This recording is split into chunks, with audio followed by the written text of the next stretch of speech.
Estados Unidos tiene una larga historia de intervenciones en los asuntos internos de otros países, muchas de las cuales están bien documentadas por los propios registros oficiales de la nación norteamericana. Su historial abarca desde operaciones encubiertas hasta acciones militares. A continuación examinaremos algunas de estas acciones adoptadas por Estados Unidos y los estragos que han causado en la vida de millones de personas. Estados Unidos de América, la tierra de la libertad y hogar de los valientes. Y a pesar de este lema, el país es el principal exportador de guerras para el cambio de regímenes. En 2003, una coalición liderada por Estados Unidos invadió Irak para derrocar al gobierno de Saddam Hussein, bajo el pretexto de que el entonces presidente iraquí estaba desarrollando armas de destrucción masiva. Por ejemplo, pueden producir antrax y la toxina del botulismo. De hecho, son capaces de producir suficiente agente biológico secante en un mes para matar a miles y miles de personas. En la administración de George W. Bush, el entonces secretario de Estado estadounidense Colin Powell fue el principal impulsor de invadir y ocupar Irak. En febrero de 2003, Powell presentó el caso de la presunta posesión de armas de destrucción masiva por parte de Irak ante la ONU, a partir de lo que argumentó la necesidad de una invasión que tendría lugar un mes después. Entre tanto, los inspectores de la ONU en Irak continuaban con su investigación para encontrar las supuestas armas de destrucción masiva. Hans Blix, antiguo inspector jefe de armamento de Naciones Unidas, abogó por dar más tiempo a las averiguaciones. No tomará años ni semanas, sino meses. Ni los gobiernos ni los inspectores querrían que las inspecciones de desarme durasen para siempre. Sin embargo, el secretario de Estado estadounidense no quería más inspecciones armamentísticas e instó a adoptar acciones lo antes posible. La gravedad del momento actual es equivalente a la gravedad de la amenaza que suponían las armas de destrucción masiva de Irak para el mundo. Otros, sin embargo, abogaron por la contención. ¿Hasta qué punto la naturaleza y el alcance de la amenaza justifican recurrir a la fuerza? ¿Cómo nos aseguramos de que los enormes riesgos de tal intervención se mantengan realmente bajo control?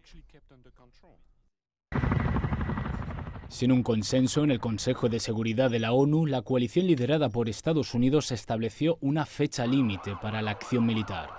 Saddam Hussein y sus hijos deben abandonar Irak en un plazo de 48 horas. Si se niegan a hacerlo, habrá un conflicto militar.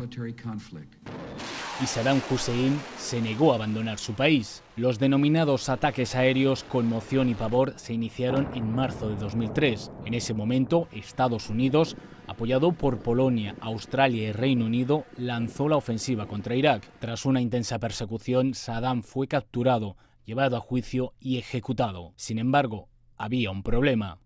No se encontraron armas de destrucción masiva. Esto dio paso a años de dificultades y propició el desplazamiento y la muerte de cientos de miles de iraquíes. Pronto comenzó a haber muchas preguntas sobre la legitimidad de la invasión y posterior guerra, mentiras descaradas o un fallo de los servicios de inteligencia. Esta es la pregunta que muchos se han planteado durante años. Desafortunadamente, el Congreso de Estados Unidos nunca investigó el modo en que Powell utilizó los servicios de inteligencia. Creo que Colin Powell ha visto mucho material y sabemos que se ha deshecho de gran parte y ha dicho que no se sostiene. Sin embargo, también fue un buen soldado y leal a su presidente. Creo que consideraron que los informes de los inspectores no sustentaban la invasión y necesitaban justificarla especialmente de cara a la opinión pública estadounidense. Nosotros no presentamos esos hechos, por lo que enviaron a Colin Powell. Powell se ha referido a su presentación de 2003 como una mancha en su historial, pero para la población iraquí, esta mancha ha supuesto directamente la devastación de su país natal. Después de que las últimas tropas estadounidenses abandonaran Irak en 2011, el grupo terrorista Estado Islámico, la organización terrorista más brutal que el mundo haya conocido, emergió para llevar la guerra de nuevo a Irak. Mucha gente fue asesinada aquí, sin razón, sin ser culpables. Además, mi país está destruido. No hay electricidad ni servicios. Los edificios están derrumbados. Esto es lo peor que pudo ocurrir. Gente asesinada y mujeres y niños sin nadie que los cuide. La guerra de Irak tal vez ha sido la mayor prueba del hambre de Estados Unidos por la intervención extranjera. Sin embargo, la estrategia de Washington en pro del cambio de regímenes en el extranjero no siempre ha sido tan obvia a los ojos del público. Operaciones encubiertas llevadas a cabo por los servicios de inteligencia de la nación norteamericana son más una norma que una excepción. Mohammad Mossadegh fue elegido democráticamente primer ministro de Irán entre 1951 y 1953. Lideró los esfuerzos por nacionalizar la industria petrolífera de Irán, construida y gestionada por la compañía petrolífera anglo-persa, una firma que posteriormente cambiaría su nombre a British Petroleum, también conocida como BP. Un movimiento con gran apoyo popular en Irán generó una gran consternación en el seno de los intereses del sector del petróleo de Estados Unidos y Reino Unido. En agosto de 1953, el gobierno de Mossadegh fue derrocado en un golpe de Estado, después de que el Shah emitiese un decreto para destituirlo. Abdullah Anbar es investigador en Teherán y fue testigo del golpe de Estado de 1953. Con la llegada al cargo de Mohammad Mossadegh, nos deshicimos de la tiranía después de 2500 años. La gente podía hablar libremente y tenía la confianza de que cuando salía de sus casas no sería apresada por la policía secreta del Savak. El 19 de agosto de 1953, una rebelión a favor del Shah inundó la capital y los monárquicos derrocaron al gobierno de Mossadegh. En agosto de 1953, oí que la gente había tomado las calles y se había extendido el caos. Oí que la policía estaba involucrada y que había muerto mucha gente. Los militares habían tomado el poder. El Shah voló a Bagdad y luego a Italia, mientras Teherán era el escenario de protestas masivas y de enfrentamientos entre las fuerzas promonárquicas y los seguidores de Mossadegh. Los enfrentamientos dejaron cientos de muertos en las calles de Teherán. Tras el golpe de Estado, Mossadegh fue sentenciado a 3 años de prisión y permaneció bajo arresto domiciliario hasta 1967. En agosto de 2013, el gobierno de Estados Unidos reconoció formalmente su papel en el golpe de Estado, al desclasificar una gran cantidad de documentos gubernamentales en los que se revelaba su implicación en la planificación y ejecución de ese acontecimiento. La CIA admitió que el golpe se realizó bajo la dirección de la agencia y que fue planificado y aprobado por todos los más altos niveles del gobierno, como un acto de política exterior estadounidense. Documentos hechos públicos por el Departamento de Estado de Estados Unidos en 2017 muestran que los temores del país norteamericano por la expansión del comunismo en la región, así como la voluntad de Reino Unido de recuperar el acceso a la industria petrolífera de Irán, que había sido nacionalizada por Mossadegh, fueron claves para tomar esta decisión. El golpe de Estado cambió y modeló la historia moderna de Irán, así como sus relaciones con Occidente, especialmente con Estados Unidos.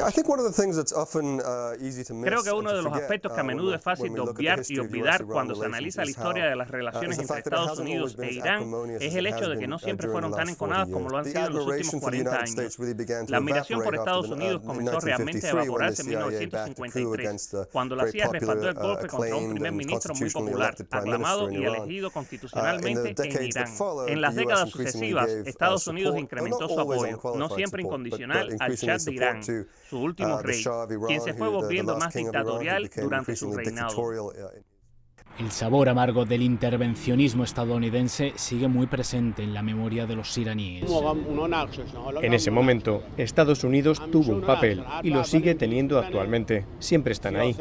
Reino Unido es el principal actor en sus políticas y el poder estadounidense lo ayuda, en este caso, en todos los países, no solo en Irán. La política exterior de Estados Unidos ha causado estragos en Oriente Medio, pero el país norteamericano siempre ha ejercido un mayor control en lo que considera su patio trasero, América Latina. Cada 19 de abril, cientos de cubanos, incluidos veteranos, se reúnen en la pequeña localidad de Playa Girón para conmemorar su victoria en la Bahía de Cochinos. La significación fue derrotar al imperialismo todo lo más rápido que pudimos. Yo en ese momento era el jefe de las milicias aquí.